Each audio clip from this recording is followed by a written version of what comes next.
aujourd'hui, hein, faire, je sais pas, une philosophie du lien, une philosophie de l'amour, une philosophie du dialogue.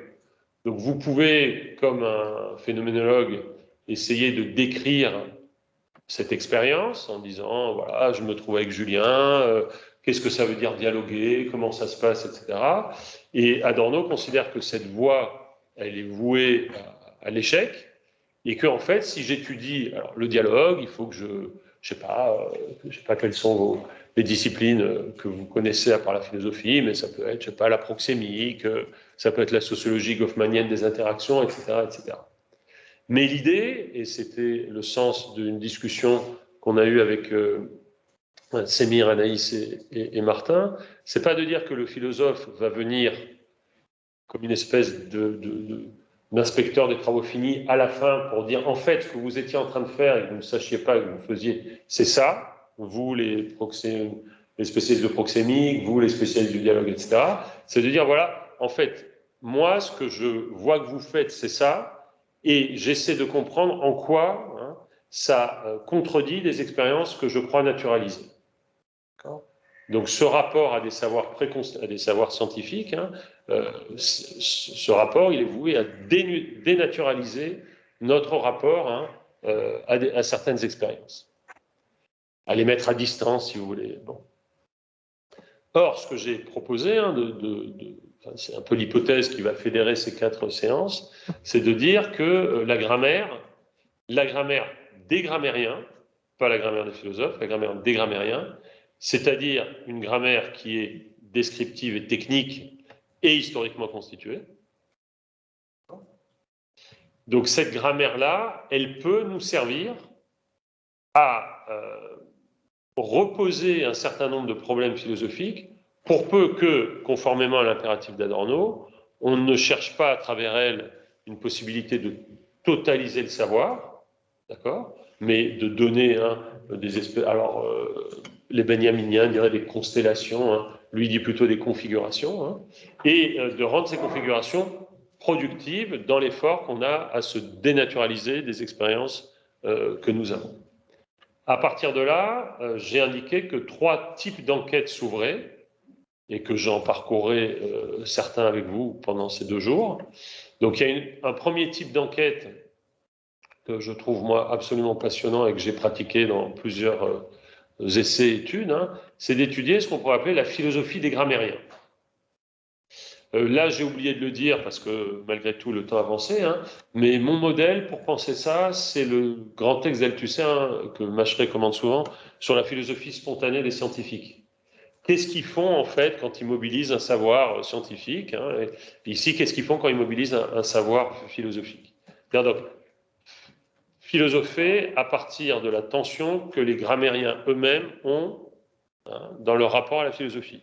J'ai isolé 3 périodes, j'ai dit les modistes, ça c'est quelque chose sur quoi notre ami Irène Rosier avait beaucoup travaillé, j'en parlerai demain à propos des pronoms, donc Martin de Dassy, Thomas d'Erfurt, etc. J'ai isolé une deuxième période qui est plutôt ma période de travail habituelle, c'est-à-dire le XVIIIe siècle, ceux qui s'appelaient eux-mêmes, pardonnez-moi, les grammairiens philosophes, c'est-à-dire Dumarsais, Bosé, et puis un troisième qui est moins étudié, alors qu'à mon avis il est passionnant, qui est De Brosse, le cavalier de Brosse, celui des dieux fétiches. Donc ça c'est un premier type d'enquête. Donc par exemple, là on prend la grammaire générale de Dumarsais, on la travaille, etc. Surtout qu'évidemment ces grammairiens ils sont obsédés par la question de la généralisation, c'est-à-dire en fait comment on passe d'un nom propre à un nom commun, je vais y revenir tout à l'heure.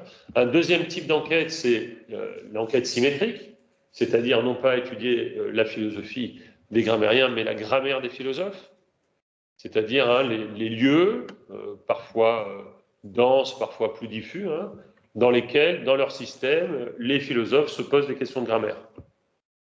Donc un lieu très balisé aujourd'hui, je le disais, c'est la grammaire de l'hébreu de Spinoza, mais on peut trouver chez Kant, beaucoup chez Rousseau, comme vous allez le voir, chez Condillac, mais aussi chez Hegel, mais aussi chez Lévinas, j'aurais pu parler de Lévinas ce matin, un certain nombre de remarques grammaticales considérables.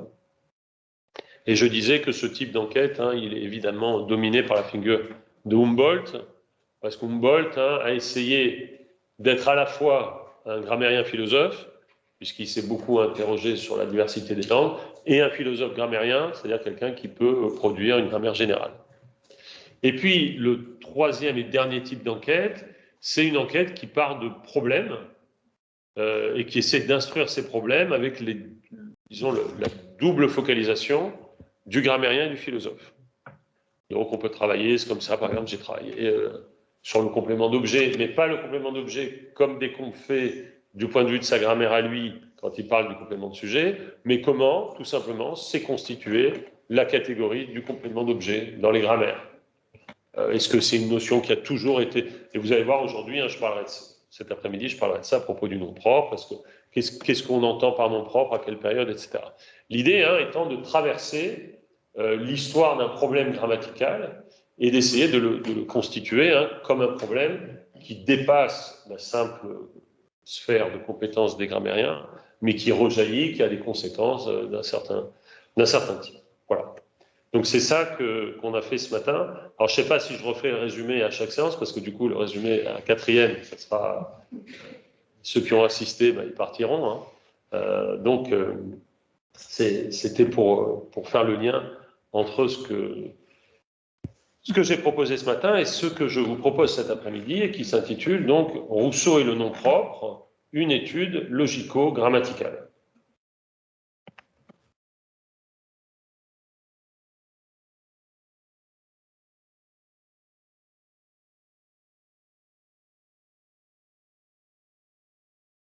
Alors, je commencerai par une scène avant de poser un certain nombre de problèmes et de vous proposer ce que j'ai donc appelé une étude logico-grammaticale. Alors, j'avais conçu ça dans un dialogue avec Laurent, je ne sais pas s'il est sur Zoom, mais en tout cas sur Meet, mais en tout cas peut-être que cette scène vous dira quelque chose. Donc, je voudrais partir avec vous d'une scène d'un film intitulé Baiser volé, qui est un des épisodes de la saga que François Truffaut, a consacré à Antoine Doinel. Le jeune homme en pyjama est dans sa salle de bain, il fixe intensément son reflet au miroir et se met à réciter avec conviction un nom propre, Fabienne Tabar.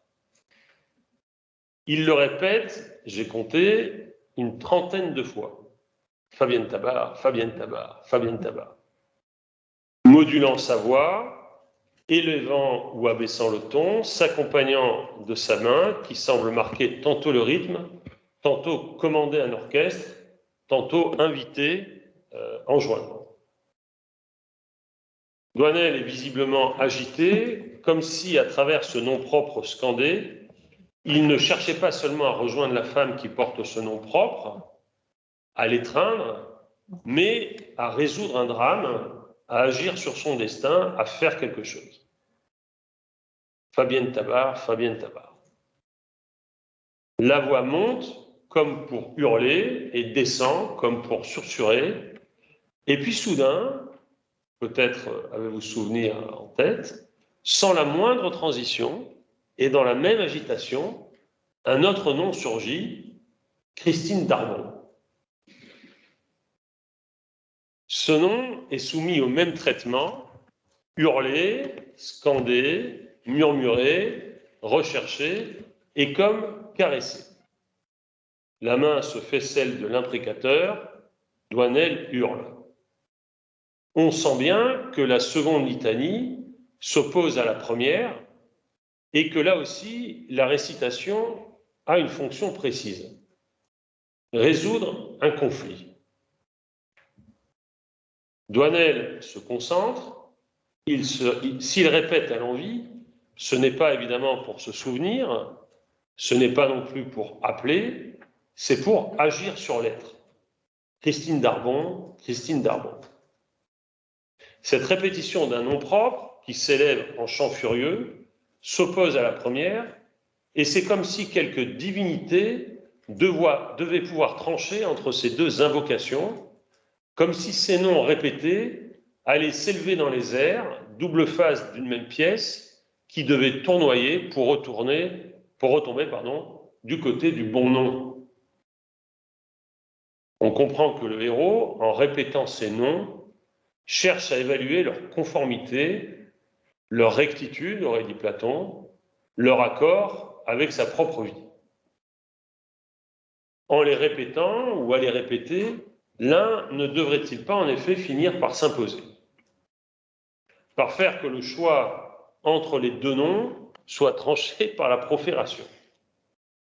Ou alors, est-ce que le héros teste sa propre résistance et qu'à force de les redire, il s'apercevra que l'une des porteuses de ce nom le fatigue moins qu'un autre ou qu'une autre, qu'il a plus de facilité à le répéter, ce nom qu'il devra redire chaque jour de l'amour.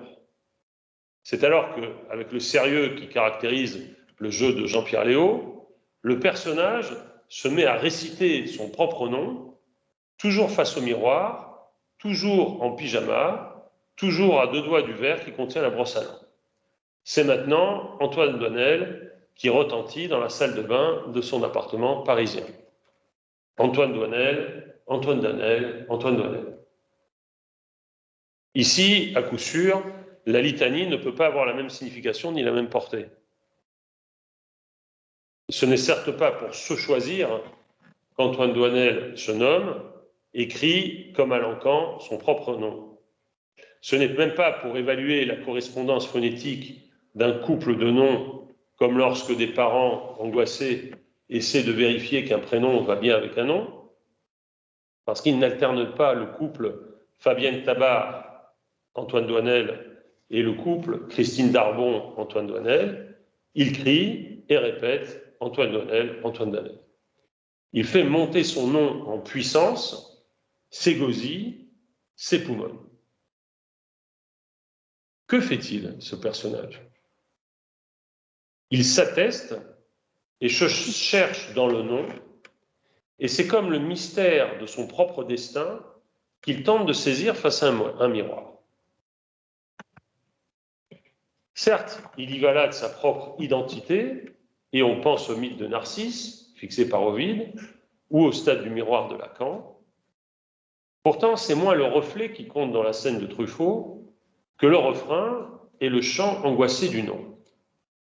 À force de le répéter, Antoine s'agite, s'émeut, et, sur le point d'éclater en sanglots, se passe une main sur le visage avant de se replier sur soi, abattu, comme si les noms avaient eu raison de lui.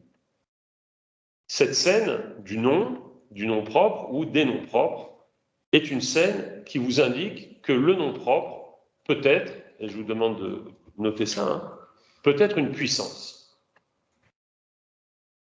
Avant d'être un désignateur, c'est peut-être une puissance. Cette puissance, la littérature n'a cessé d'en dessiner les contours, ou les réserves, ou les ressources, comme dans Phèdre, dans la scène célèbre de la non-confession à Œnone, dans laquelle Œnone demande à Phèdre ce qui lui arrive, et Phèdre dit « Ô haine de Vénus, ô fatale colère, dans quels égarements l'amour jeta ma mère, oublions-les, madame, et qu'à tout l'avenir un silence éternel cache ce souvenir. Ariane, ma sœur, de quel amour blessé vous mourûtes aux abords où vous fûtes laissés, et plus loin, aimez-vous, de l'amour j'ai toutes les fureurs, pour qui tu vas ouïr le comble des horreurs, j'aime, silence, à ce nom fatal je tremble, je frissonne, j'aime, qui, tu connais ce fils de l'Amazone, ce prince si longtemps par moi-même opprimé, Hippolyte, grand Dieu, c'est toi qui l'as nommé.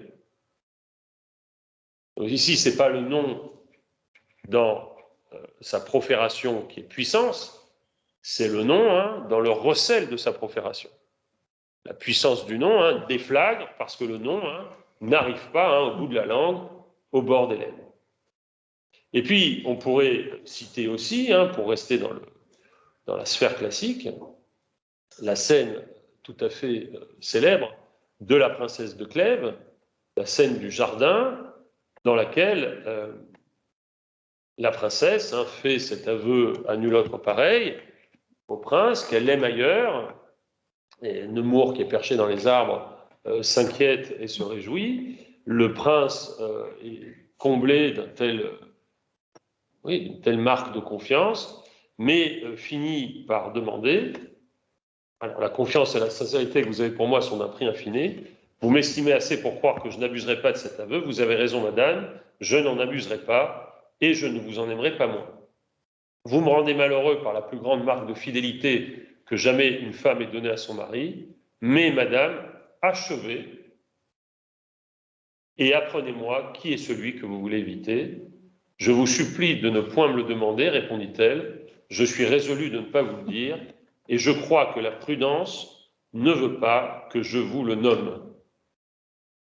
Ici encore, le nom est une puissance. Comment comprendre la puissance d'un nom propre? Pour répondre à cette question, je voudrais la poser dans le cadre de l'œuvre de Jean-Jacques Rousseau. Mais avant cela, il me faut vous rappeler ce qu'on pourrait appeler l'état de l'art et comprendre pourquoi cet état de l'art, c'est-à-dire la position contemporaine du problème du nom propre, peut être source de fourvoiement plutôt que direction d'enquête.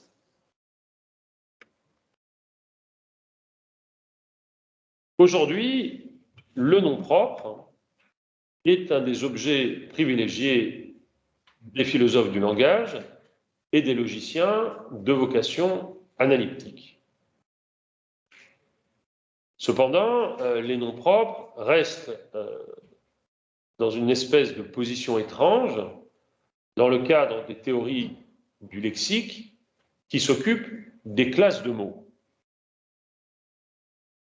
En particulier, une des questions centrales est de savoir si les noms propres sont un type de nom ou s'ils occupent plutôt une classe à part. En d'autres termes, est-ce que le nom propre est ou non un nom?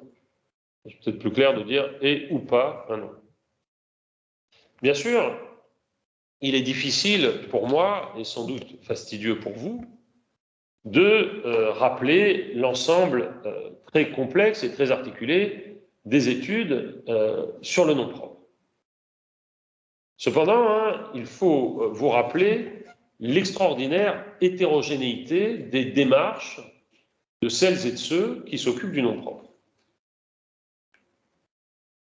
Ce qu'on peut dire, c'est que l'idée stoïcienne, neuve au regard du cadre aristotélicien, idée selon lesquelles les noms propres et les noms communs étaient deux classes de mots différentes, alors que Aristote, comme vous le savez dans le Pérénéas, les considère l'une et l'autre comme faisant partie de la même classe.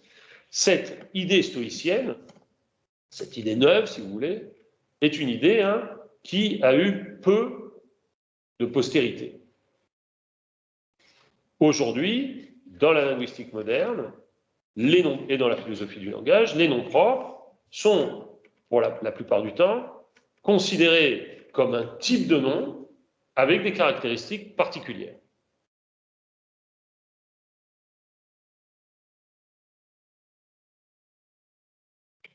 Évidemment, cette interprétation de la relation entre nom propre et nom a été favorisée dans nos langues par le fait qu'il s'agit du même mot, alors que par exemple, en latin, on en avait deux, nomen et vocabulus, qui a donné vocabulaire, qui permettait de faire, vous le savez sans doute, que nomen, c'est le nom propre.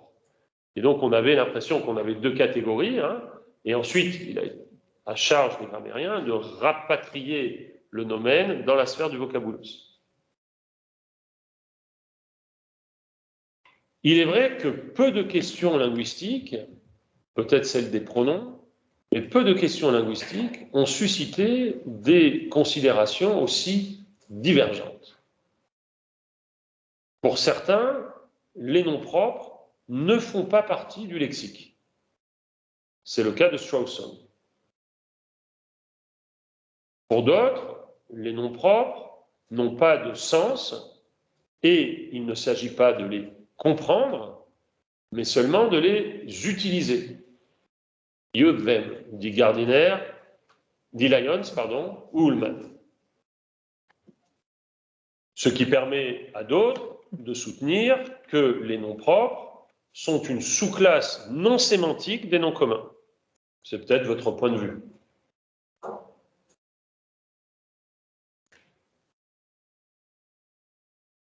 D'autres encore considèrent qu'ils sont au cœur de la catégorie de la détermination, puisqu'ils seraient de tous les noms les plus déterminés, en assurant leur référence. Pour d'autres encore, c'est le cas de Russell, ils sont des descriptions définies, ou selon Kripke, qui a considérablement relancé l'étude des noms propres, des désignateurs rigides. Quand Kripke indique la notion de désignateur rigide, vous vous en souvenez, hein, il indique a way of reference, une manière de référer. C'est-à-dire que quels que soient les univers, vrais ou faux, possibles ou pas, hein, le nom propre assure toujours de la même manière sa référence. C'est pourquoi Quine, d'ailleurs, soutient que le nom propre n'est qu'une des façons d'assurer la référence. Alors, certaines de ces positions représentent certainement un bon point de départ pour essayer de situer les noms propres au sein des classes de mots, mais ce que je vais tenter de faire, moi, c'est très différent. Et c'est plus conforme à ce que j'ai essayé de présenter tout à l'heure. Ce que je vais donc essayer de faire, c'est de vous proposer une étude logico-grammaticale du nom propre au cœur d'une œuvre.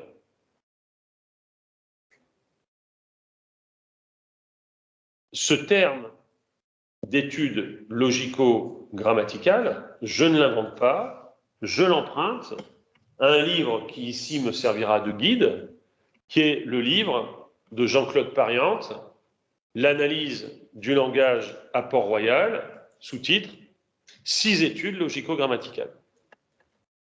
Ce livre est paru dans aux éditions de Minuit en 1985. C'était le deuxième grand livre de Jean-Claude Pariante, le premier étant sa thèse de doctorat sur le langage et l'individuel.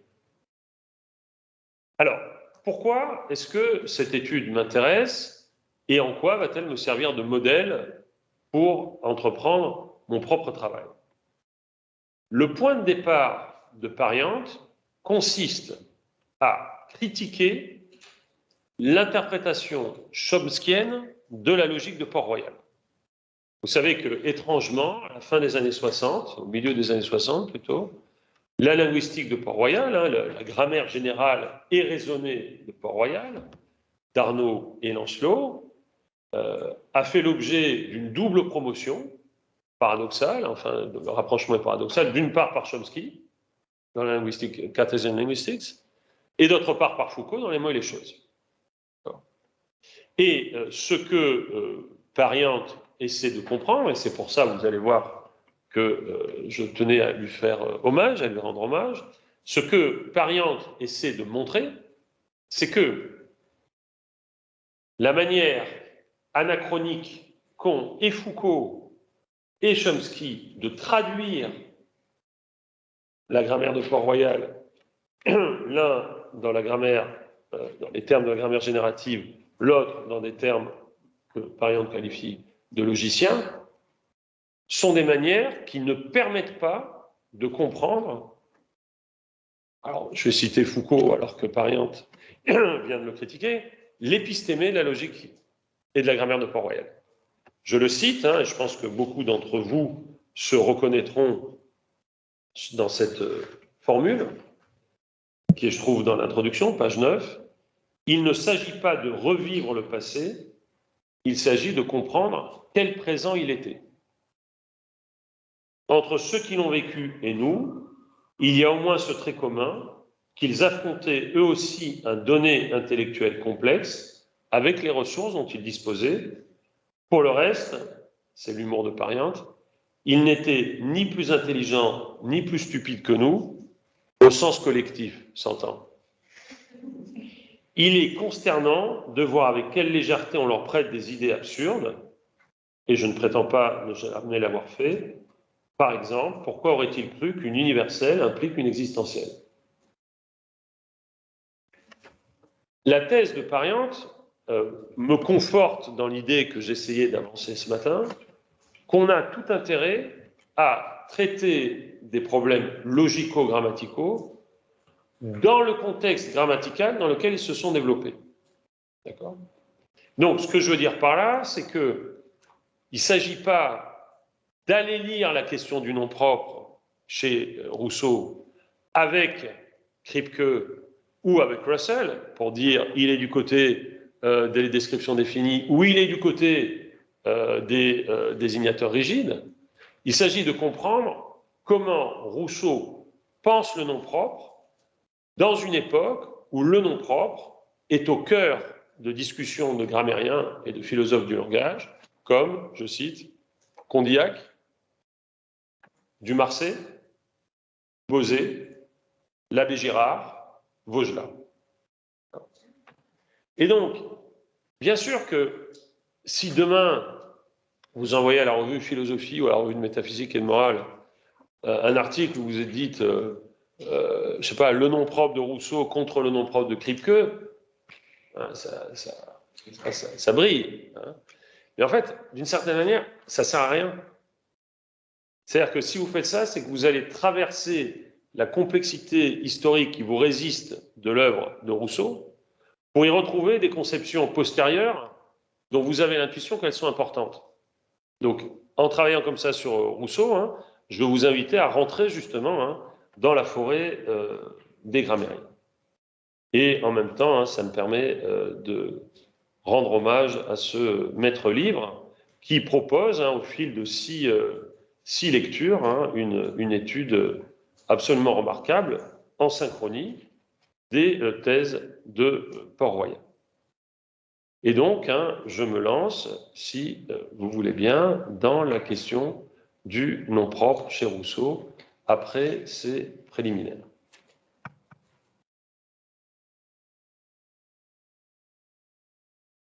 Je saute l'analyse de Parien. De Parien.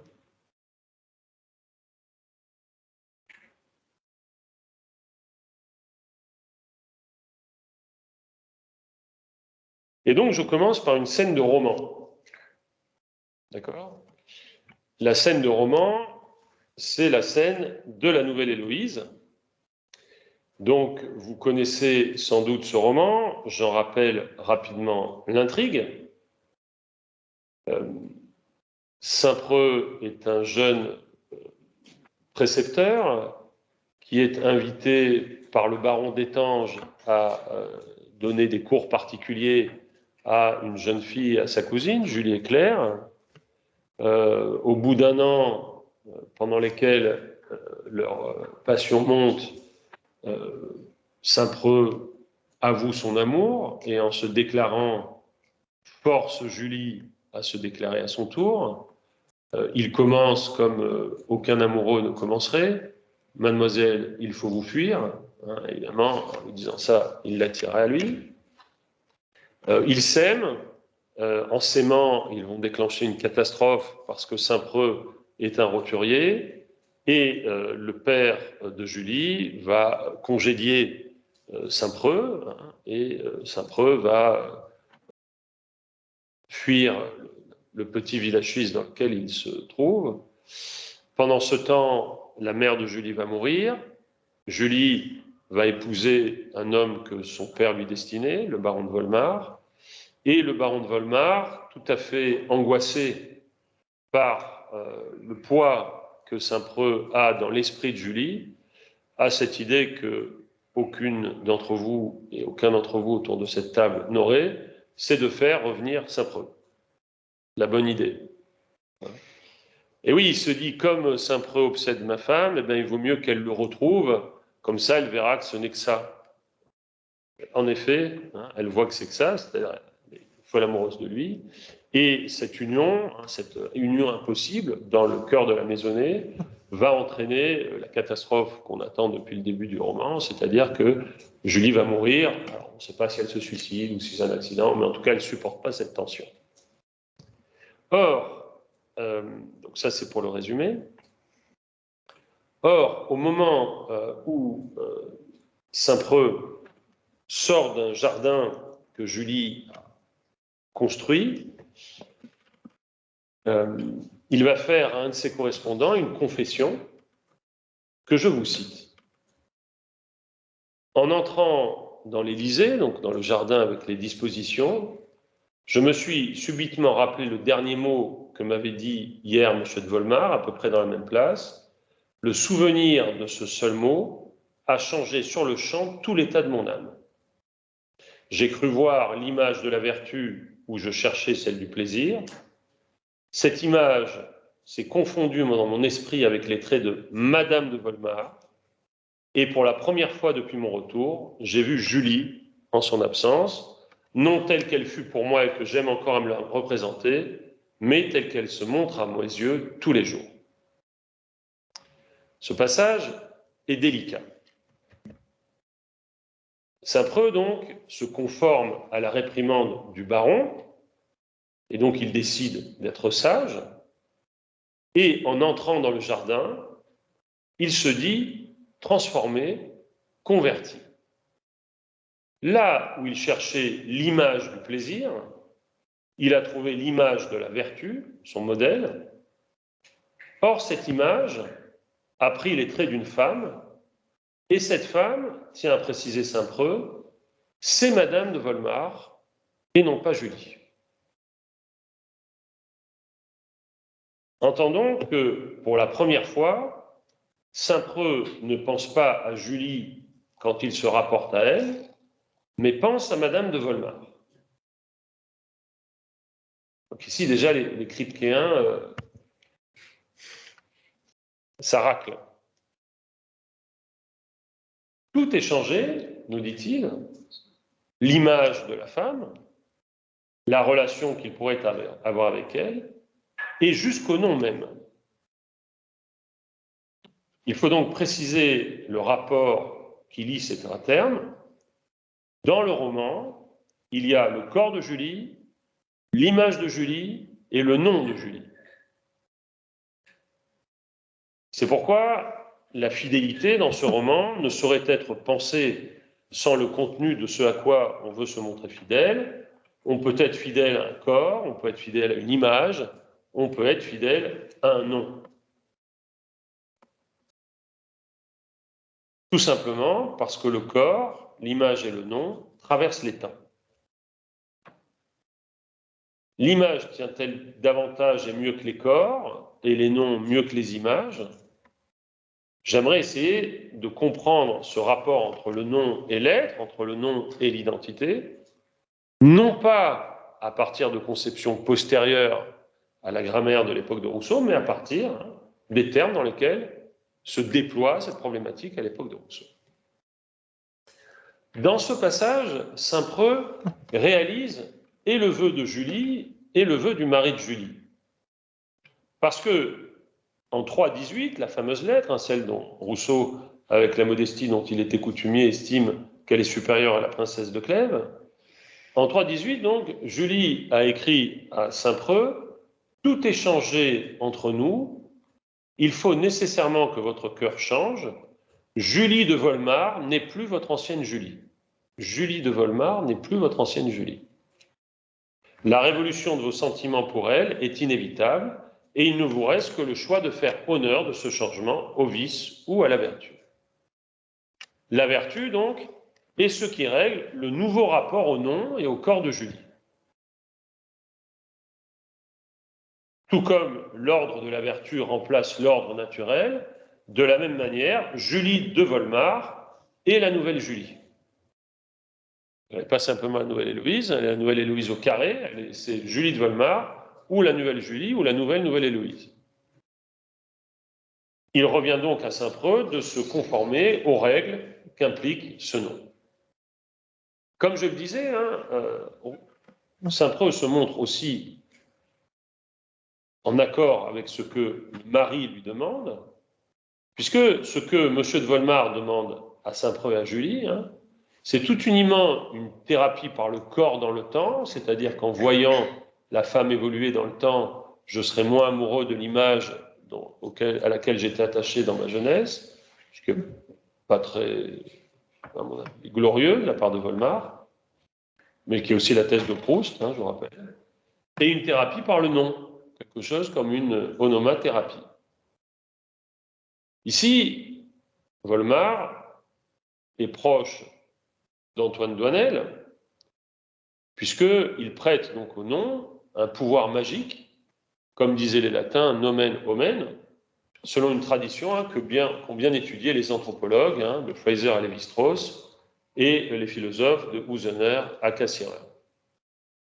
En effet, dans la lettre 14 de la 4e partie, Volmar dit, et je vous cite ça pour vous entriez bien dans la problématique, il écrit, le mari, à un de ses confidents, toujours Édouard, pour votre ami, qui bien que vertueux, s'effraie moins des sentiments qui lui restent, je lui vois encore tous ceux qu'il eut dans sa première jeunesse, mais je les vois sans avoir droit de m'en offenser. Ce n'est pas de Julie de Volmar qu'il est amoureux, c'est de Julie d'Étanges. Julie d'Étanges, c'est le nom de jeune fille de Julie. Je ne sais pas si vous emploieriez cette formule pour vous défendre d'une accusation d'infidélité. Mais non, ce n'est pas de Julie de Volmar que je suis amoureux, c'est de Julie d'Étanges, tu n'as pas à t'inquiéter. Si, il faut s'inquiéter, bien sûr. Et Volmar conclut, il ne me hait point comme le possesseur de la personne qu'il aime, mais comme le ravisseur de celle qu'il a aimée. La femme d'un autre n'est point sa maîtresse, la mère de 2 enfants n'est plus son ancienne écolière, il est vrai qu'elle lui ressemble beaucoup, ah bon? Tiens, un peu, ouais. Et qu'elle lui en rappelle souvent le souvenir. Il l'aime dans le temps passé, voilà le vrai mot de l'énigme, ôtez-lui la mémoire, il n'aura plus d'amour. Je tirais 3 leçons de cette méthode de Volmar, au regard du nom. D'une part, le nom propre de famille, on appelle le patronyme, qui est donc, je fais un peu une lecture de genre là, le nom de l'homme, ne garantit pas l'identité personnelle. C'est une identité d'emprunt. Pour Volmar, Saint-Preux est amoureux de Julie d'Étanges, qu'il voit, alors c'est difficile, sous, dans, à travers Julie de Volmar. Il faut donc, comme dans une espèce de théâtre de marionnettes, que l'une passe devant l'autre, qu'elle s'impose. Mais Volmar n'imagine pas une solution à laquelle vous avez toutes et tous pensé, c'est que Saint-Preux aime Julie. Et qu'il va mettre la même énergie à arracher Julie au nom de Volmar qu'il en avait mis naguère à l'arracher au nom d'Étanges.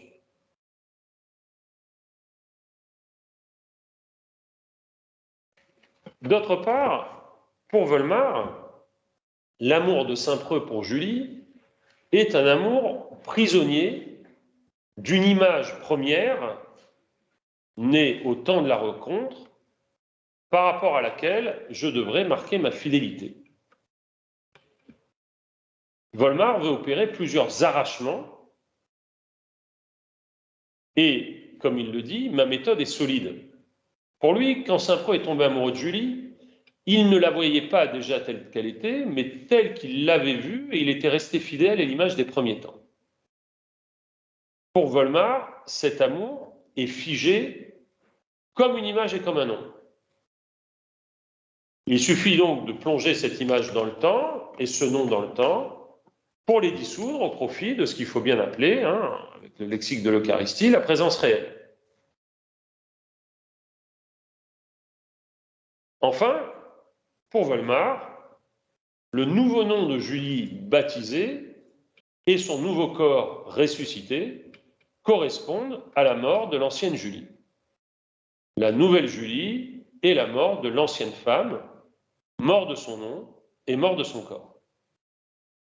Avant même que Saint-Preux ne rêve la mort de Julie, Volmar la pensait rationnellement comme une solution dialectique à imposer à la passion.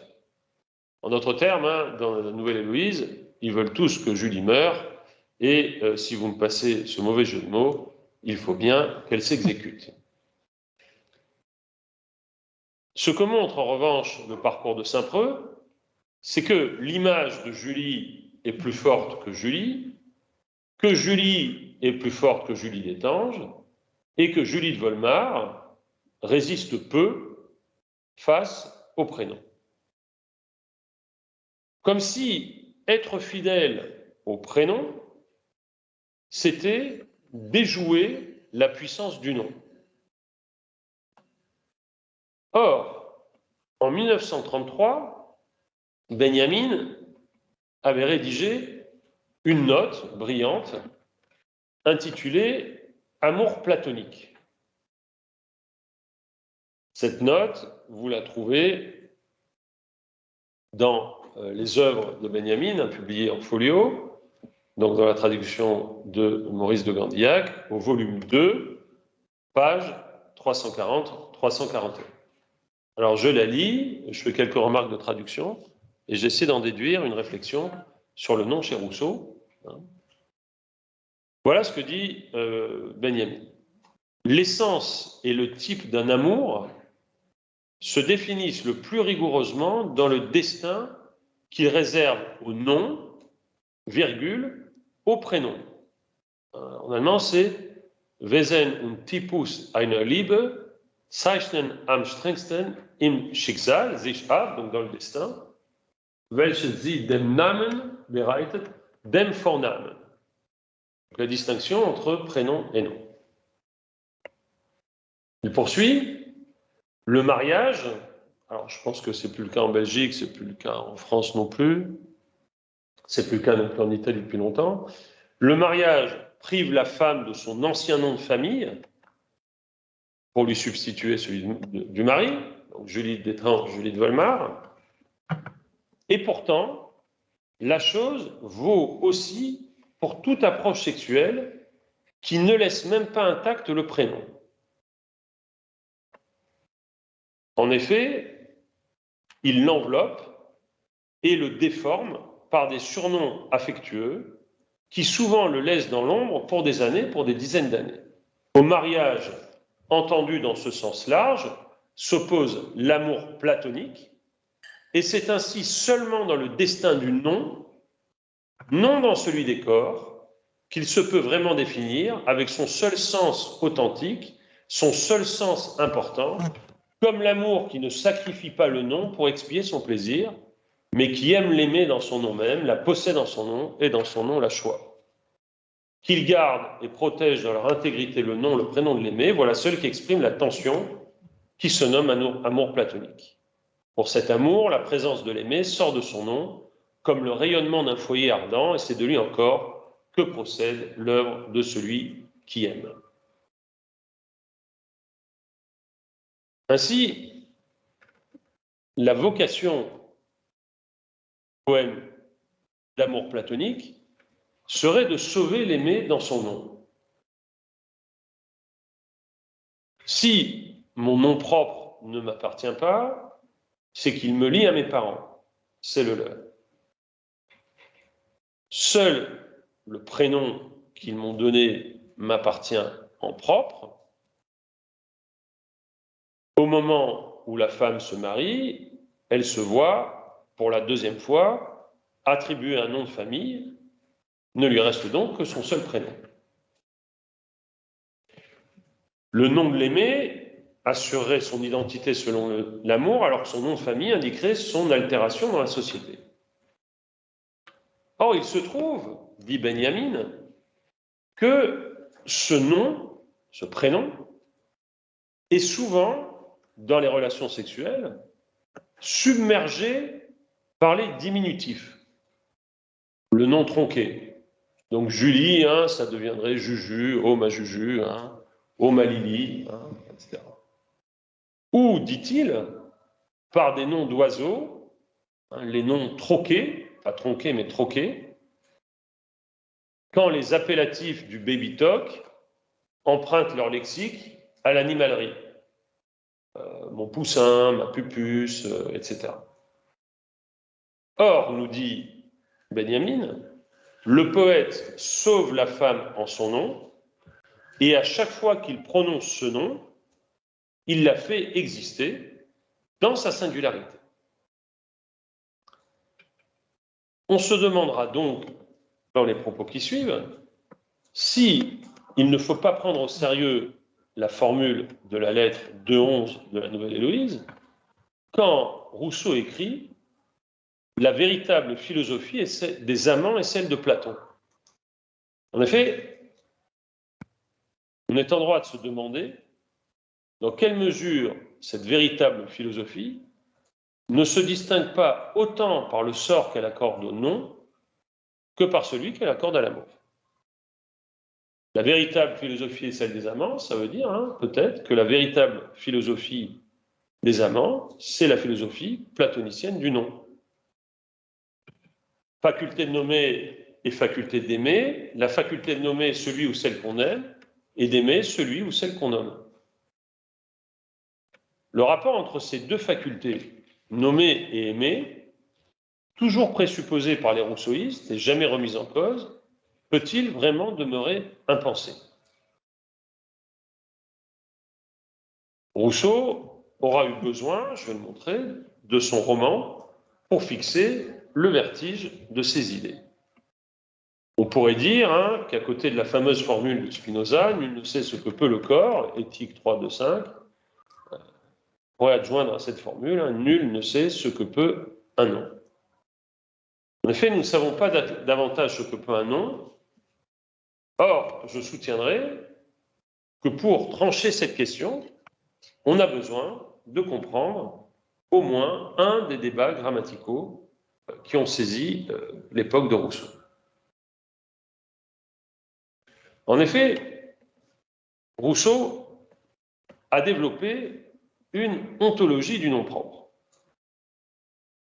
Cette ontologie, elle est tellement fameuse dans les années 1750, à la fin des années 1750, que le grammairien philosophe Bauzet, B-E-A-U-Z-E-E, cite Rousseau et discute Rousseau dans l'article non de l'encyclopédie en lui opposant les thèses de l'abbé Girard.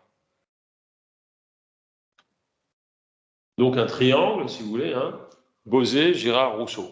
Donc vous voyez ce que j'essaie de faire, hein, une étude logico-grammaticale, c'est on part d'une question d'un nom dans un système, par exemple, hein, et on dit, bah, pour comprendre ce nom, hein, il ne faut pas surimposer un contexte qui est le contexte des concepts que nous avons à disposition pour penser le nom propre, hein, mais essayer de comprendre ce que eux faisaient à l'époque. Voilà ce qu'écrit Rousseau, en effet, dans le second discours, dont vous connaissez assez bien la postérité, hein, c'est ce texte qui a lancé Rousseau. Hein. Alors, on connaît mieux ce texte pour la dimension politique hein, qu'il a suscité, développé, bien sûr, et engagé, mais on oublie hein, que ce texte contient une théorie du nom assez singulière pour que les grammairiens de son époque s'en emparent et la discutent. Voilà ce qu'écrivait Rousseau dans la Pléiade, tome 3, page 149. On doit juger que les premiers mots dont les hommes firent usage eurent dans les esprits une signification beaucoup plus étendue que non ceux qu'on emploie dans les langues déjà formées. Et que, ignorant la division du discours en ses parties constitutives, ils donnèrent d'abord à chaque mot le sens d'une proposition entière. Ici, le rossellien ou la rossellienne sourit.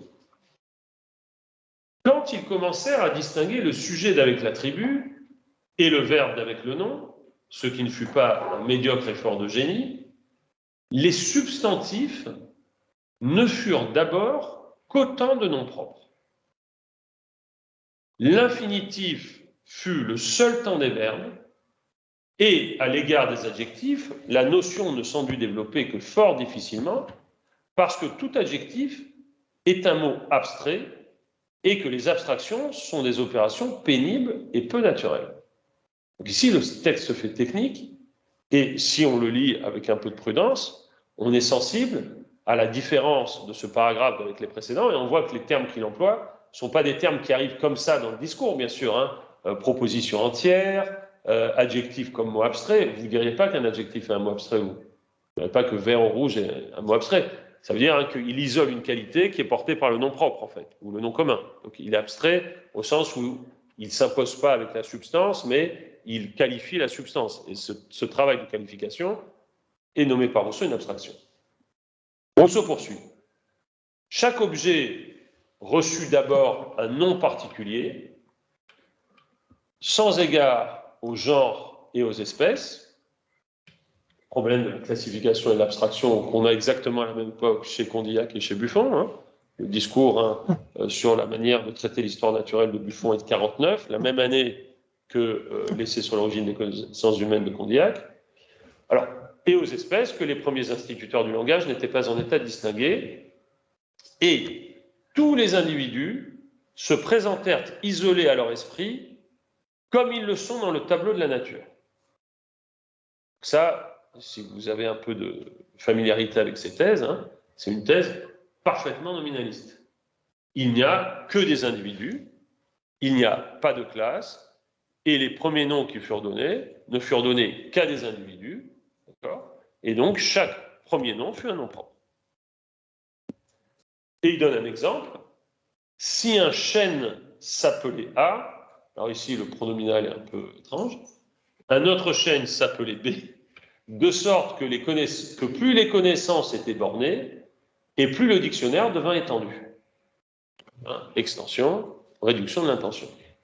L'embarras de toute cette nomenclature ne peut être levé facilement, car pour ranger les êtres sous des dénominations communes et génériques, il en fallait connaître les propriétés et les différences, il fallait des observations et des définitions, c'est-à-dire de l'histoire naturelle et de la métaphysique, beaucoup plus que les hommes de ce temps-là n'en pouvaient avoir. Rousseau, donc, se penche ici sur une difficulté majeure de la grammaire de son temps, la question de l'appellation ou, comme on disait à l'époque, de la dénomination, c'est-à-dire l'articulation logique et génétique du nom commun et du nom propre. Question que Wittgenstein a affrontée avec force, comment les hommes ont-ils nommé? Comment ça se passe la nomination? À l'inverse de Hobbes, qui soutient que les noms furent donnés par un nomothète, Rousseau, lui, fait l'hypothèse, vous l'avez tout de suite remarqué, d'une convention. Les hommes ont donné des noms. Les hommes ont donné des noms. Évidemment, ce pluriel compte, puisque, comme je vous le dis, si vous vous souvenez du Léviathan, le Léviathan, c'est celui qui règle la nomination. Ici, c'est des collectifs. Or, la première thèse de Rousseau dans ce texte est que les premiers mots des premiers parlants furent des substantifs.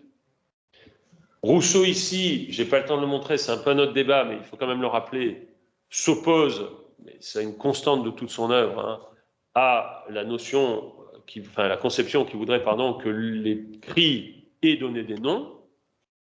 Rousseau est complètement opposé à une conception naturaliste qui ferait du nom un dérivé de l'onomatopée. Et Rousseau dit même dans l'essai sur l'origine des langues qu'on voit mal comment on serait passé de aïe à ça fait mal. Il le dit mieux que ça, bien sûr, mais on voit mal comment on serait passé de l'onomatopée, de l'interjection ou du juron, même si vous voulez, à la description. Que ces substantifs avaient une fonction synthétique, ils ont, dit Rousseau, le sens d'une proposition entière, et que ces substantifs étaient des noms propres. Ce point mérite évidemment toute notre attention, parce qu'il est à la fois, nous dirions aujourd'hui, logique, c'est-à-dire le problème de l'individu et de la classe, et ontologique, c'est-à-dire la question de l'ancrage du langage dans l'être. Pour Rousseau, nommer, c'est distinguer dans le fouillis du réel, différencier au maximum et attribuer à chaque individu perçu dans sa différence un nom propre, c'est-à-dire approprié à sa différence. Si Rousseau a raison, alors toute la tradition grammaticale de son époque qui culmine chez Bosé a tort. C'est Bosé qui interprète les choses comme ça, car dans son article, Bosé commence par rappeler la distinction de cette tradition, une distinction de cette tradition. Je le cite, vous savez que les articles de l'encyclopédie sont online, donc vous irez regarder l'article non. Voilà ce que dit Bosé. Les noms appellatifs sont ceux qui présentent à l'esprit des êtres déterminés par l'idée d'une nature commune à plusieurs. Donc lui, il dit un nom appellatif pour nom commun. Tels sont homme, brute, animal. Alors, Bosé est d'une clarté absolument merveilleuse, c'est en plus un très grand écrivain, dont le premier, donc, homme, convient à chacun des individus de l'espèce humaine, le second à chacun des individus de l'espèce des brutes, et le troisième à chacun des individus de ces deux espèces. D'accord? Donc, l'appellatif, c'est, au sens propre, le dénominateur commun. Ce n'est pas le nom de la différence, c'est le dénominateur commun. Alors que les noms propres sont ceux qui présentent à l'esprit des êtres déterminés par l'idée d'une nature individuelle. Tels sont Louis, Paris, Meuse, dont le premier désigne la nature individuelle d'un seul homme, le second celle d'une seule ville, le troisième celle d'une seule rivière. Pour Bosé, comme pour les grammairiens de son siècle, l'appellatif, c'est le nom commun. Et comme vous le voyez, l'opposition ne passe pas entre commun et propre, mais entre appellatif et propre. Et ici, ce point doit être remarqué du point de vue de la tradition lexicale de la grammaire. Bosé, en fait, comme sa génération, traduit du latin, puisqu'en latin, l'appellatif, c'est vocabulus, vocatif, vocabilis, le fait d'appeler quelqu'un, et nom propre, c'est nomen. Je vous renvoie à Varron, dans De Lingua Latina, livre 8, alinéa 80. Voilà ce que dit, en fait il traduit même, Bosé, Siquitur de nominibus, quae differunt a vocabulis, d'accord, donc les vocables et les noms se distinguent, quod sunt finita ac significant res proprias, il signifie des choses propres, différenciées, ut paris, Helena, cum vocabila sint infinita, donc ils ont une extension infinie, ac res communis désignent, ut vir, mulier. Au moment de conclure, Bosé porte l'attaque. Il dit, il me reste à parler des noms qui, comme je l'ai fait remarquer, diffèrent des vocables ou appellatifs, en ce qu'ils sont définis et désignent des choses propres, comme Paris, Helena, tandis que les vocables sont indéfinis et désignent des choses générales, comme wir, moulière, les noms dérivent ou d'autres noms comme ilium, etc. Alors, je ne peux pas retracer ici pour vous l'histoire complète du dédoublement du domaine nominal. D'accord ?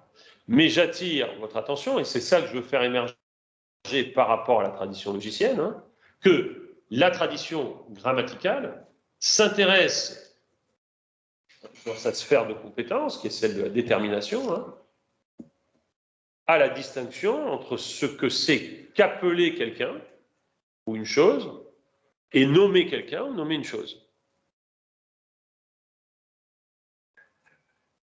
Je rappelle juste ça, que chez les premiers stoïciens, on avait 4 classes de noms. Je reprends ici Brunswick, nom, verbe, article et conjonction.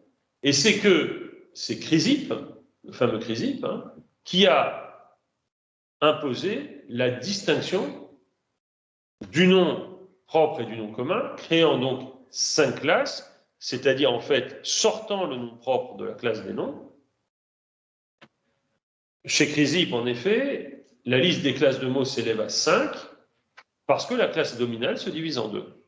Onoma et nom, le nom, ne désigne que le nom propre, cependant qu'est ajoutée la catégorie des proségoria, l'appellation, qui correspond au nom commun et à l'adjectif. Ce sont les grammairiens alexandrins qui ont rendu à onoma sa valeur générique et qui ont créé la distinction curion onoma, qui a donné ensuite nomen, nom propre, et prosegoricon onoma, qui a donné vocabulus, appellatif, nom commun. L'essentiel ici, c'est que Bosé, qui suit Girard, considère que les premiers noms n'ont pu être que des appellatifs, des noms communs. Tandis que pour Rousseau, les premiers noms n'ont pu être que des noms propres. Alors, pour employer un lexique moderne, pour Girard et pour Bosé, on nomme pour classer, alors que pour Rousseau, on nomme pour individuer et pour identifier.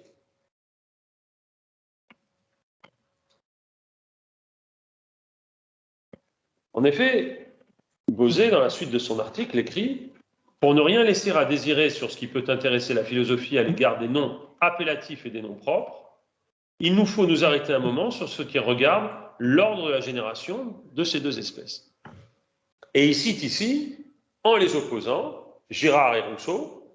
Il y a toute apparence, dit l'abbé Girard dans ses principes, tome 1, discours 5, page 219, que le premier but qu'on a eu dans l'établissement des substantifs a été de distinguer les sortes ou les espèces dans la variété que l'univers présente, et que ce n'a été qu'au second pas qu'on a cherché à distinguer les individus dans la multitude des êtres particuliers qu'une espèce renferme.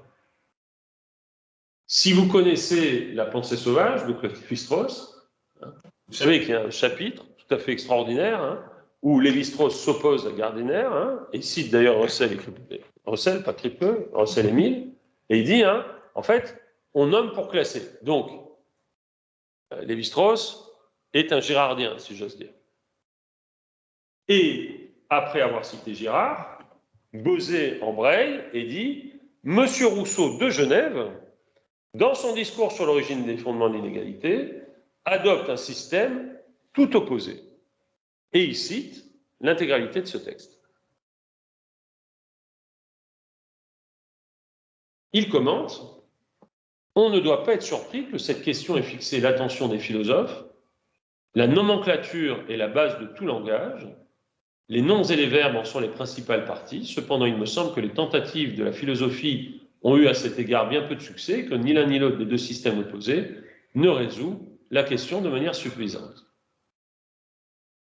Ce que l'on vient de remarquer sur l'origine des noms propres dans tous les idiomes communs paraît cependant confirmer la pensée de l'abbé Girard, que le premier objet de la nomenclature fut de distinguer les sortes ou les espèces, et que ce ne fut qu'au second pas, il cite, que l'on pensa à distinguer les individus compris sous chaque espèce.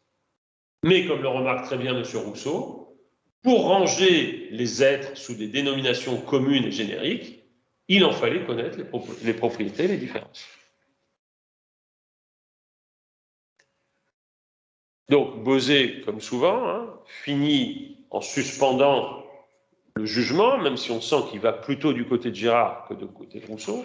Mais ce que vous avez compris, c'est que Rousseau a bien une philosophie du nom propre comme nom premier, dont la portée, le geste de l'appellation, est de nommer la différence, et pas de classer.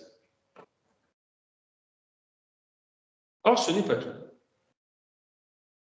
Rousseau, dans son essai sur l'origine des langues, a soutenu que l'origine des premiers noms, vous connaissez ce chapitre, il a fait l'objet de plusieurs commentaires, dont un commentaire étrange de Jacques Derrida, chapitre 5, que les premiers noms durent être figurés.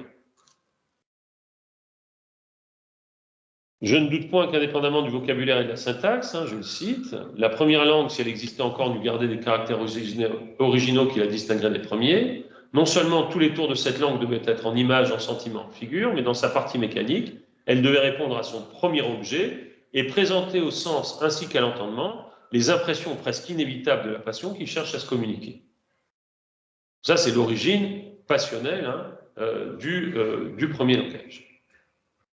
Les premiers noms donc, furent dictés par la passion, et si les premiers noms furent dictés par la passion d'un point de vue métaphorique, ces premiers noms furent des noms propres passionnés. Donc la thèse de Rousseau, qui est une thèse tout à fait singulière et qui n'a pas d'équivalent au XVIIIe siècle, mais qui est une thèse technique, c'est que les premiers noms furent des noms propres, métaphoriques, dictés par la passion. Maintenant, il faudrait rappeler toutes les distinctions par rapport au système de son époque. Premier nom comme nom propre, ça c'est par rapport à Girard. Passionné, c'est par rapport à Condillac. Et métaphorique, c'est encore par rapport à la ligne Locke-Condillac. Mais ce qui est intéressant, c'est de lire, enfin entre autres, ou aussi, c'est de lire la fin de ce chapitre. Cette langue avait beaucoup de synonymes pour exprimer le même être par ses différents rapports. Elle aurait eu sans doute peu d'adverbes et de mots abstraits pour exprimer ces mêmes rapports, ça on a compris, puisque les mots abstraits c'est dans un second temps. Elle aurait beaucoup d'augmentatifs, de diminutifs, de mots composés, de particules expectives, donc ça serait une langue analytique et pas synthétique, pour donner de la cadence aux périodes et de la rondeur aux phrases. Elle aurait beaucoup d'irrégularités et d'anomalies, elle négligerait l'analogie grammaticale pour s'attacher à l'euphonie, au nombre, à l'harmonie, à la beauté des sons. Elle ressemblerait peut-être à la langue chinoise à certains égards, à la langue grecque à d'autres, à l'arabe à d'autres.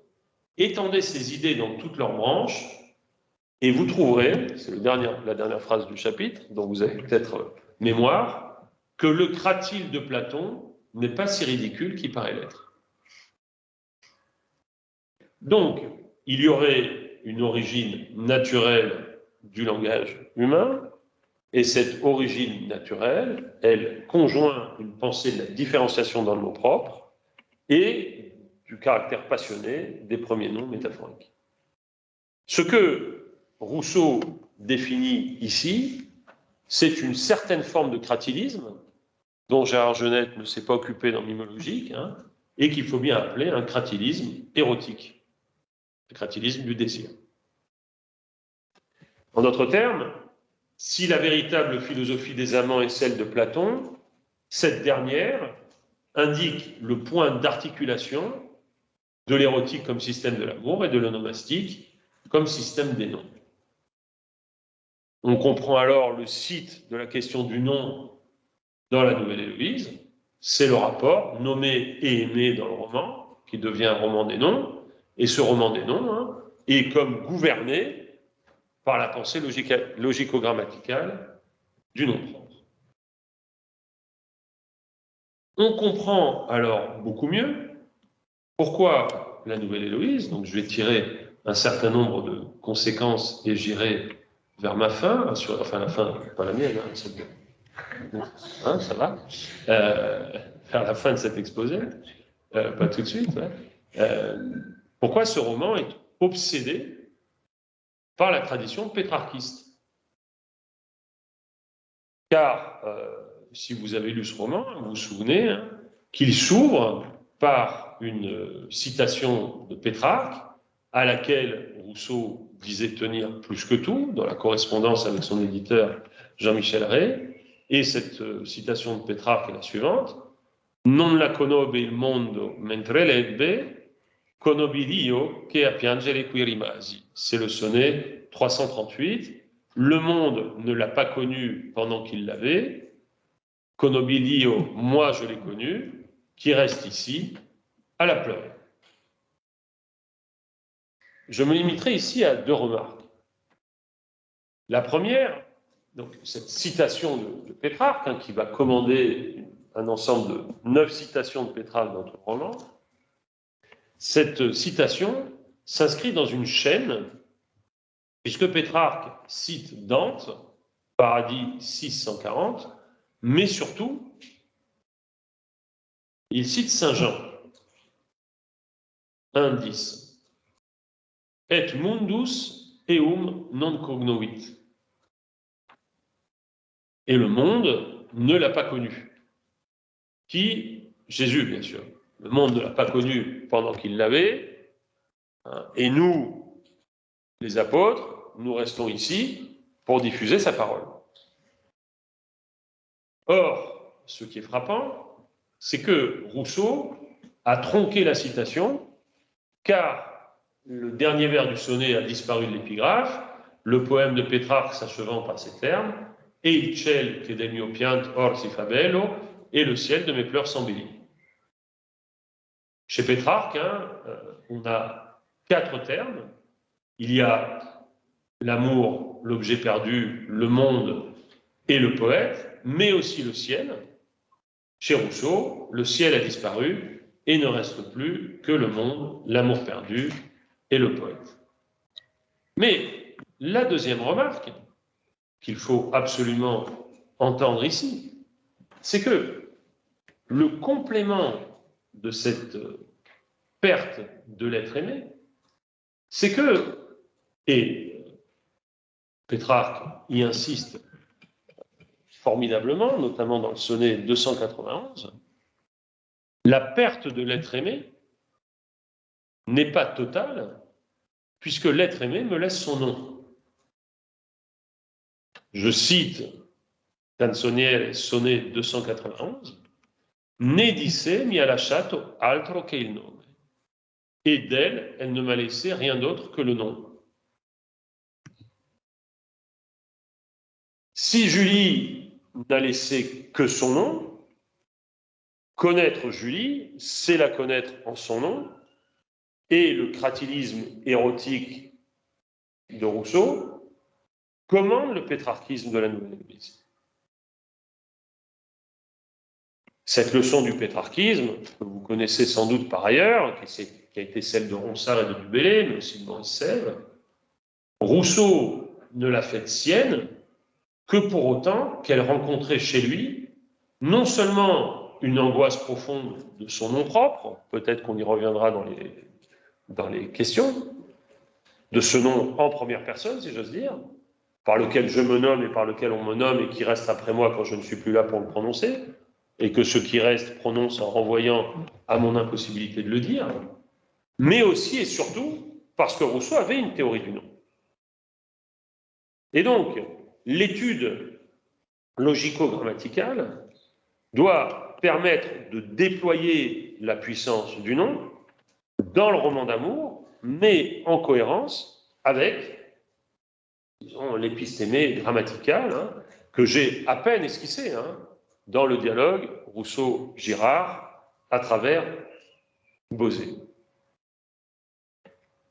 Vous trouveriez une confirmation de cette puissance du nom comme puissance de distinction de l'être aimé, dans le livre 4 de l'Émile, quand Rousseau raconte, livre 4 de l'Émile, le livre 5, pardon, de l'Émile, et le livre qui tourne le traité en roman d'amour, comme il le dit, quand Rousseau évoque la rencontre de Émile et de Sophie.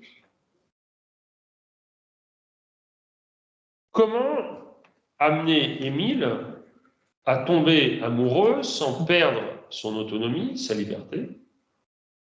Comment donc amener Émile à aimer librement? Comment maintenir l'amour de soi dans le torrent des passions? Eh bien, ce qu'il faut, je ne sais pas si les parents qui sont dans cette salle ont l'intention de faire de cette manière-là, mais comme dit Freud, de toute façon, ça sera raté. Comment procéder? en proposant à Émile une compagne. Une compagne réelle, plutôt un modèle de compagne. Et voilà ce qu'il dit. En lui peignant la maîtresse que je lui destine, imaginez si je saurais m'en faire écouter, si je saurais lui rendre agréable et chère les qualités qu'il doit aimer, si je saurais disposer tous ses sentiments à ce qu'il doit rechercher ou fuir. Il faut que je sois le plus maladroit des hommes si je ne le rends pas d'avance passionné, sans savoir de qui. Il importe que l'objet que je lui peindrai soit imaginaire, il suffit qu'il le dégoûte de ceux qui pourraient le tenter, il suffit qu'il trouve partout des comparaisons qui lui fassent préférer sa chimère aux objets réels qui le frapperont. Et qu'est-ce que le véritable amour lui-même, si ce n'est chimère, mensonge, illusion? On aime bien plus l'image qu'on se fait que l'objet auquel on l'applique. Si l'on voyait exactement ce qu'on aime tel qu'il est, il n'y aurait plus d'amour sur Terre. Je ne commente pas ces passages un peu sombres. Je ne veux pas pour cela qu'on trompe un jeune homme en peignant un modèle de perfection qui ne puisse exister, mais je choisirai tellement bien les défauts de sa maîtresse qui lui conviennent, qui lui plaisent et qu'ils servent à corriger les siens. Je ne veux pas qu'on lui mente en affirmant faussement que l'objet qu'on lui peint existe, mais s'il se complète à l'image, il lui souhaitera bientôt un original. Du souhait à la supposition, le trajet est facile. C'est l'affaire de quelques descriptions à droite qui, sous des traits plus sensibles, donneront à cet objet imaginaire un plus grand air de vérité. Je voudrais aller jusqu'à la nommer. Je dirais en riant, appelons Sophie votre future maîtresse. Sophie est un nom de bon augure. Si celle que vous choisirez ne le porte pas, elle sera digne au moins de le porter. Nous pouvons lui en faire l'honneur d'avance. Mais soit qu'il personnifie au nom le modèle que je lui aurais rendu aimable, ce modèle, s'il est bien fait, ne l'attachera pas moins à tout ce qui lui ressemble et ne lui donnera pas moins d'éloignement pour tout ce qui ne lui ressemble pas que s'il avait un objet réel. Alors, je ne commente pas dans le détail de ce texte, mais en revanche, j'attire votre attention sur le fait que ce texte, qui est donc un texte sur l'usage du modèle dans sa dimension positive d'attraction et apotropaïque de répulsion, est aussi évidemment un texte sur le nom. Le modèle est nommé, je voudrais aller jusqu'à la nommer. Nommer, donc, c'est ordonner, et ici, c'est programmer un contenu sémantique du modèle. Le nom ne désigne pas un référent, de toute façon, il ne le peut pas, puisqu'il n'y en a pas. Il suggère un sens.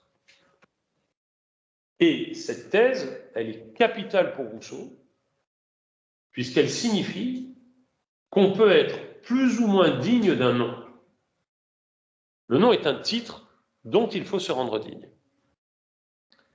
Cette hypothèse, d'ailleurs, va être confirmée par la rencontre avec le modèle du livre 5, et tout comme il s'agissait de rendre Émile aussi sourd aux passions de l'amour-propre qu'Ulysse l'avait été au chant des sirènes, il s'agit maintenant d'organiser la rencontre de Charisse et de Télémaque. Alors, les voyageurs, Émile et son précepteur, se sont perdus dans la nature et ils vont tomber sur une famille. Je cite, « On fait hâter le souper pour l'amour de nous. En entrant dans la salle à manger, nous voyons 5 couverts, alors qu'il n'y a que 2 parents et qu'ils sont 2. Nous nous plaçons, il en reste un vide. Une jeune personne entre, fait une grande révérence, s'assied modestement sans parler. Émile, occupé de sa faim ou de ses réponses, la salue par les manches. » Là, c'est l'Émile encore un peu ado. Le principal objet de son voyage est aussi loin de sa pensée qu'il se croit lui-même encore loin du terme. L'entretien roule sur l'égarement des voyageurs. Monsieur lui dit, le maître de maison, vous me paraissez un jeune homme et un message, etc., etc. Je saute un peu, pardon. La mère, qui dès le commencement du souper n'a cessé de veiller sur elle, la jeune femme, voit sa contrainte et l'en délivre en l'envoyant faire une commission. 1 minute après, la jeune fille rentre, mais si mal remise que son désordre est visible à tous les yeux. La mère lui dit avec douceur, « Sophie, remettez-vous, ne cesserez-vous point de pleurer les malheurs de vos parents. Vous qui les consolez, n'y soyez pas plus sensible qu'eux-mêmes. » À ce nom de Sophie, vous eussiez vu tressaillir Émile. Frappé d'un nom si cher, il se réveille en sursaut et jette un regard avide sur celle qu'il ose porter. « Sophie, ô Sophie, est-ce vous que mon cœur cherche? Est-ce vous que mon cœur aime ?» Il l'observe, il la contemple avec une sorte de crainte et de déférence. C'est donc le nom de Sophie qui rend Sophie aimable, c'est le nom qui rend le corps désirable, c'est le nom qui fait qu'Émile commence à faire attention à Sophie. Un nom n'est donc pas une étiquette chez Rousseau, il est à la fois un titre et un programme. Un titre dont il faut savoir se montrer digne et un programme qu'il faut savoir honorer. Vous le mesureriez facilement en revenant à la profanation du modèle par Saint-Preux, dans la nuit parisienne où il s'est laissé aller, pour reprendre une formule que j'employais ce matin, que je commandais. Il dit qu'il s'est laissé entraîner par ses copains parisiens à tomber dans les bras d'une femme de petite vertu. Se laisser aller quand on est entraîné, etc., bon, c'est plus compliqué que ce que Saint-Preux veut le dire, mais je vous rappelle le début de la lettre 2,26. « Ô Julie, ô toi qu'un temps j'osais appeler mienne, et dont je profane aujourd'hui le nom. » Je profane le nom, puisque je n'en suis plus digne. Alors que la jeune fille rencontrée incarne le modèle parce qu'elle est digne de le nommer, Saint-Preux profane un nom parce qu'il se détourne du modèle. Un point paraît remarquable et conforme ici aux thèses de Rousseau sur le nom propre dans l'essai sur l'origine des langues. Le nom propre du modèle a toujours trait avec la projection, avec l'imagination. Alors, pour conclure, je voudrais vous montrer, mais je ne vais pas le faire ici, que pour bien traiter ce système du nom, cette étude logico-grammaticale, il faudrait bien sûr compléter la dimension proprement linguistique, grammairienne, de l'opposition au nom propre comme classification, nom propre comme spécification, et nom propre figuré, ainsi que la dimension cratilienne, érotique que j'ai indiquée. Il y aurait une troisième dimension, c'est la question de l'anthropologie sociale du nom, chez Rousseau. C'est-à-dire la question sociale et politique du nom et des sans-noms. Parce que ce sur quoi insiste beaucoup Rousseau dans son roman, c'est que le héros du roman, Saint-Preux, n'a pas de nom. Saint-Preux n'est pas son nom. C'est son surnom. D'accord ? Et cette dimension sociale et politique du nom, elle est très insistante dans le roman, comme l'atteste, j'y fais simplement référence ici, la lettre 1,62, lettre dans laquelle Édouard, le meilleur ami de Saint-Preux, et le baron, le père de Julie, se battent autour de la question du nom. Je cite, alors parce que Édouard, c'est un Anglais tout à fait sympathique et tout à fait maladroit, c'est l'image que Rousseau veut donner des Anglais dans ce livre, et donc il dit au père de Julie, mais enfin, ce type est bien, en plus il est beau, il a l'air amoureux de votre fille, et pourquoi est-ce que vous ne les mariez pas? Là-dessus, ton père s'emporta vivement, il traita la proposition d'absurde et de ridicule, et ici il donne la voix au père de Julie. Quoi, Milord, un homme d'honneur comme vous peut-il seulement penser, attention à la formule, que le dernier rejeton d'une famille illustre aille éteindre ou dégrader son nom dans celui d'un quidam sans asile et réduit à vivre d'aumône. Un quidam sans asile. Alors si vous regardez les juristes de l'époque, Bourlamaqui, Pufendorf ou l'encyclopédie, un quidam, c'est quelqu'un qui ne peut pas signer. Ce que vous appelleriez aujourd'hui un majeur du point de vue, un mineur d'un point de vue juridique. Un quidam, c'est pas comme chez nous, on dirait un individu lambda. C'est pas ça qu'il dit. Un quidam sans asile, c'est-à-dire quelqu'un qui n'a pas de responsabilité juridique. Arrêtez, interrompit Édouard, vous parlez de mon ami, songez que je prends pour moi tous les outrages qui lui sont faits en ma présence, et que les noms injurieux à un homme d'honneur le sont encore plus pour celui qui les prononce. De tels quidam sont plus respectables que tous les hobereaux de l'Europe, et je vous défie de trouver aucun moyen plus honorable d'aller à la fortune que les hommages de l'estime et les dons de l'amitié. Combien de grands noms retomberaient dans l'oubli si l'on ne tenait compte que de ceux qui ont commencé par un homme estimable. Donc, ce que je veux indiquer par là, c'est que, à côté de cette dimension linguistique du nom, sur laquelle j'ai insisté, de ce rapport au pétrarchisme qui est la conséquence du premier, il y a une troisième détermination à tenir en compte, c'est évidemment l'anthropologie politique du nom. Alors, j'avais encore beaucoup de choses à vous dire, mais je vais les garder pour les questions, en insistant sur la chose suivante, donc, en rappelant, disons, la dimension de méthode. Donc je crois que ce que j'ai essayé de vous montrer, si je prends du recul par rapport à ma propre démarche, c'est la chose suivante, c'est que quand on a affaire à ce qu'on pourrait dire des complexes, je parle comme Collingwood, relu par Delibéral, des complexes de questions-réponses. D'accord, à quoi répond le nom propre chez Rousseau? Étude logico-grammaticale.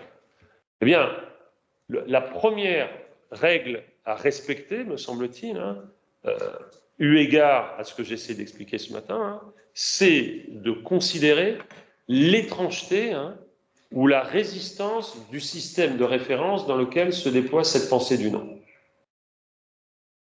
Bien sûr, la première tentation, et je ne dis pas que je ne l'ai jamais eue, cette tentation, c'est de rabattre la détermination du nom et du nom propre, les conflits grammaticaux, sur nos propres catégories. Mais ce que l'exercice inverse nous apprend, par Dochet, c'est que précisément, si on restitue ces débats à leur présent, on acquiert des instruments pour dénaturaliser notre propre rapport à ces questions. Et je crois que ce détour vaut le coup, en tout cas je l'espère. Je vous remercie.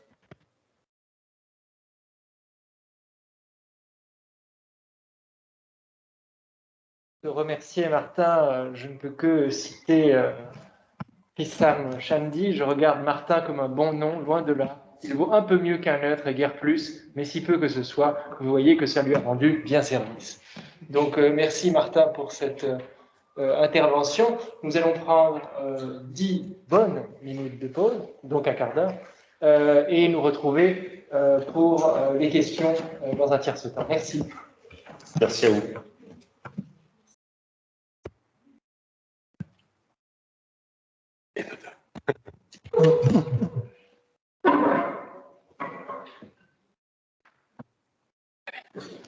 Qu'est-ce qu'on fait là? Double scotch. Double scotch.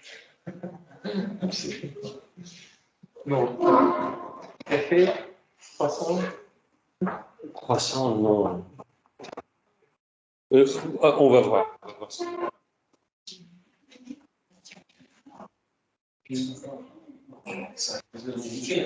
Ouais. Non, mais justement, je suis très content parce que ça. Les lignes.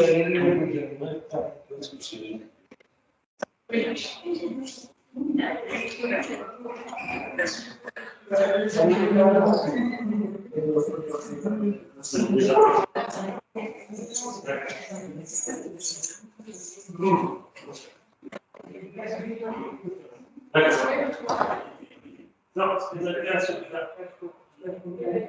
Ouais, merci.